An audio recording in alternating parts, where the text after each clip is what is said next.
Luar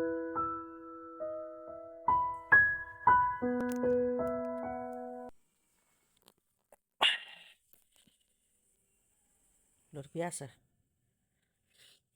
Berita yang sangat luar biasa. Kemarin kita dengar itu beritanya seorang Satpol PP, seorang laki-laki Satpol PP yang menceraikan istrinya karena terangkat jadi P3K. Begitu viral. Ya, sampai-sampai diangkat derajatnya. Tapi sekalinya berita laki-laki yang ditinggalkan oleh istrinya karena sudah terangkat jadi P3K jadi berita biasa. Tidak tidak pernah diungkit, tidak pernah, ya begitulah laki-laki memang selalu berada di bawah di zaman sekarang. Dan tanpa kita sadari, wanita sekarang itu meninggikan egonya. Tanpa dia sadari, ego yang tinggi dari seorang istri itu akan merusak harmonisnya rumah tangga. Kenapa bisa? Bukan karena suaminya tak cukup baik, tapi karena hatinya yang sudah terlalu tinggi untuk belajar merendah. Perempuan yang tidak mau merendah. Ia lupa bahwa kemuliaan dari seorang istri itu justru lahir dari kelembutannya.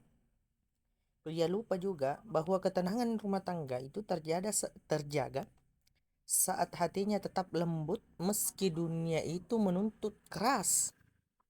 Ketika istri mulai berbicara dengan ego, cinta pun kehilangan arah. Suami yang tadinya lembut kini bisa berubah jadi dingin. Percaya, yakin. Makanya dikatakan rumah dan tangga. Dan rumah yang dulunya terasa hangat perlahan akan menjadi tempat dua hati yang sama-sama lelah. Karena kenapa di sinilah yang akan kita lihat. Mengapa dikatakan rumah tangga? Kenapa bukan dikatakan bangunan yang tinggi ataukah apartemen? Kenapa dikatakan rumah tangga? Rumah gambaran dari seorang istri dan tangga adalah gambaran bagi seorang suami. Wahai para istri, merendah bukan berarti kalah, diam bukan berarti lemah. Karena di setiap kelembutan yang lahir karena Allah akan ada keberkahan yang menjaga rumahmu dari retak. Ingatlah, setan paling suka dengan istri yang selalu benar, yang selalu ingin benar, dan suami yang dibiarkan kehilangan kehormatnya.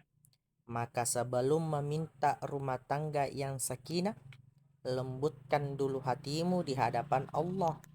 Setelah itu barulah Allah akan meninggikanmu di hadapan suamimu. Perbanyak mengingat kepada Allah Subhanahu wa taala. Ingat, wanita surga yang paling besar baginya adalah suaminya. Tapi sekarang yang namanya kesetaraan gender yang mengubah rasa hormat wanita kepada laki-laki sudah berkurang. Kesetaraan gender boleh-boleh saja.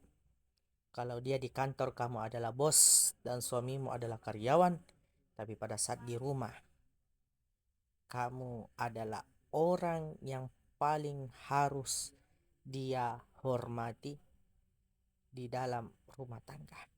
Rumah adalah selimut bagi seorang suami untuk berteduh dari lelahnya dunia, dan tangga adalah seorang suami yang mendatangkan kebaikan untuk kemuliaan bagi istrinya. Sakinatan mawaddatan warahmah. Ada kelembutan, ada kenyamanan, dan ada warahmah dan penuh dengan kasih sayang. Pertanyaannya cukup simpel. Hanya dikatakan bulan madu 90 hari setelah menikah, setelah itu rasanya madu hitam, madu pahit. Jangan seperti itu. Kita rendahkan ego kita sebagai wanita, muliakanlah seorang wanita itu, maka rumah tangga akan mendapatkan yang namanya sakinatan mawaddatan warahmah, insya Allah.